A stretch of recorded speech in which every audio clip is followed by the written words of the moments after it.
Hi friends, இன்னைக்கு நம்ம பட்டாணி வச்சு ரொம்ப டேஸ்டியா நல்ல இன்ஸ்டண்டா பிரேக்ஃபாஸ்ட் எப்படி செய்யலாம்னு பார்க்கலாமா. இது ரொம்ப சாஃப்டா ரொம்ப டேஸ்டியா இருக்கும்.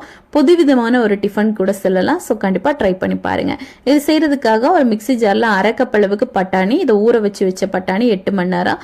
இது கூட ஒரு பச்சை மிளகாய் கொஞ்சமா தண்ணி சேர்த்து அரைச்சு எடுத்துக்கலாம். இப்போ ஒரு மிக்சிங் பவுல்ல ஒரு அரை கப்பு ரவை, இது கூட 2 டேபிள் ஸ்பூன் அளவுக்கு கடலை மாவு, ஒரு அரை கப்பு தயிர், அதுக்கப்புறமா உப்பு தேவையான அளவு நம்ம அரைச்ச பேஸ்ட் இவ்வளவு சேர்த்து நல்லா மிக்ஸ் பண்ணி கொடுத்துட்டு இதுல ஒரு 1/4 டேபிள் ஸ்பூன் பேக்கிங் சோடா, அரை கப்பு போல தண்ணியும் சேர்த்து நல்லா மிக்ஸ் பண்ணி கொடுங்க. இட்லி மாவு பதத்துக்கு நல்லா மிக்ஸ் பண்ணி எடுத்துக்கணும். இது அப்ப இந்த மாதிரி சின்ன கிண்ணத்துல தான் நான் வேக வைக்க போறேன். நீங்க இட்லி தட்டுல கூட வேக வச்சு எடுத்துக்கலாம். இதுல ஒரு 3 ஸ்பூன் அளவுக்கு மாவு நம்ம உள்ள சேர்த்துக்கலாம். சேர்த்துட்டு நல்லா ஸ்டீம் பண்ணிடுங்க. தண்ணி கொதிக்க வச்சதுக்கு அப்புறமா நம்ம இதை உள்ள சேர்த்துடலாம்.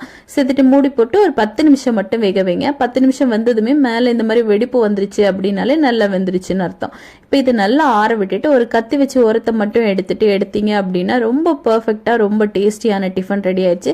இது ரொம்ப டேஸ்டியா இருக்கும். கண்டிப்பா ட்ரை பண்ணி பாருங்க. தேவைப்பட்டா கடைசியா இந்த மாதிரி தாளிச்சு சேர்த்துக்கலாம். தேங்காய் எண்ணெயில கொஞ்சமா கடுகு, சீரகம். ஸோ கண்டிப்பா ட்ரை பண்ணி பாருங்க. தேங்க்யூ.